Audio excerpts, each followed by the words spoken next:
1950 September 27 ഗുജറാത്തിലെ വാഡ്നഗറിലാണ് മോദി ജനിച്ചത്. പിതാവ് ദാമോദർദാസ് മോദി, മാതാവ് ഹീരാബെൻ മോദി. ഇവരുടെ 6 മക്കളിൽ മൂന്നാമനായിട്ടാണ് മോദിയുടെ ജനനം.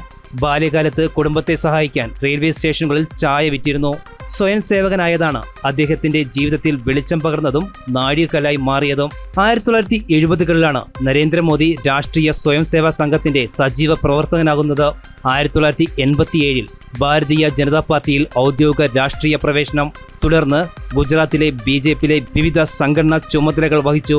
പിന്നീട് 2001 ഗുജറാത്തിലെ മുഖ്യമന്ത്രിയായി അധികാരമേറ്റു. മികവുറ്റ പ്രവർത്തനവും ജനങ്ങളുടെ സ്വന്തം നേതാവ്, ഇവയാണ് അദ്ദേഹത്തിന്റെ വിജയത്തിന്റെ അടിസ്ഥാനം. 4 തവണ ഗുജറാത്തിന്റെ മുഖ്യമന്ത്രിയായി മോദി സത്യപ്രതിജ്ഞ ചെയ്തു. નરેન્દ્ર દામોદરદાસ મોદી ઈશ્વરના નામે સોગંદ લઉં છું ઈશ્વરના નામે સોગંદ લઉં છું કે કાયદાથી સ્થાપિત ભારતના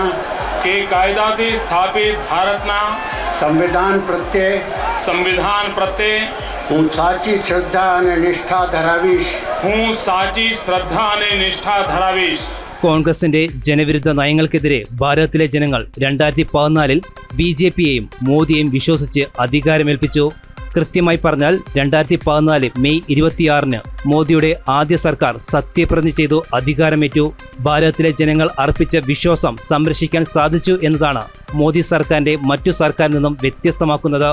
Swachh Bharat Abhiyan, Jan Dhan Yojana, Ujjal Yojana, digital India, make in India, Ayushman Bharat എന്നിങ്ങനെ എണ്ണിയാൽ തീരാത്ത ഒട്ടനവധി ജനകീയ പദ്ധതികൾക്കാണ് മോദി സർക്കാർ ഊന്നൽ നൽകിയത്.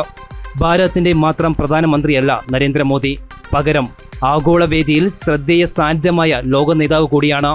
ഏതൊരു ഭാരതീയനും അഭിമാനം നൽകുന്നത്. ഇതിനു മുമ്പ് ലോകരാഷ്ട്രങ്ങൾക്കിടയിൽ ഇത്രയും സ്വാധീനം ചെലുത്തിയ മറ്റൊരു നേതാവോ പ്രധാനമന്ത്രിയോ ഉണ്ടായിരുന്നില്ല എന്നതാണ് നരേന്ദ്രമോദിയുടെ മറ്റൊരു സവിശേഷത. ഭാരതത്തിന്റെ വികസനത്തിന്റെ പുതിയ അധ്യായങ്ങളിലേക്ക് കൈപ്പിടിച്ചുയർത്തുകയും വരും തലമുറകൾക്ക് കൂടുതൽ അവസരങ്ങളും നേട്ടങ്ങളും ഉറപ്പാക്കുകയും ചെയ്യുന്ന നേതൃത്വമായി ഇനിയും നിരവധി വർഷങ്ങൾ ഭാരതത്തെ നയിക്കാൻ അദ്ദേഹത്തിന് കഴിയട്ടെ എന്ന് ആശംസിക്കുന്നു.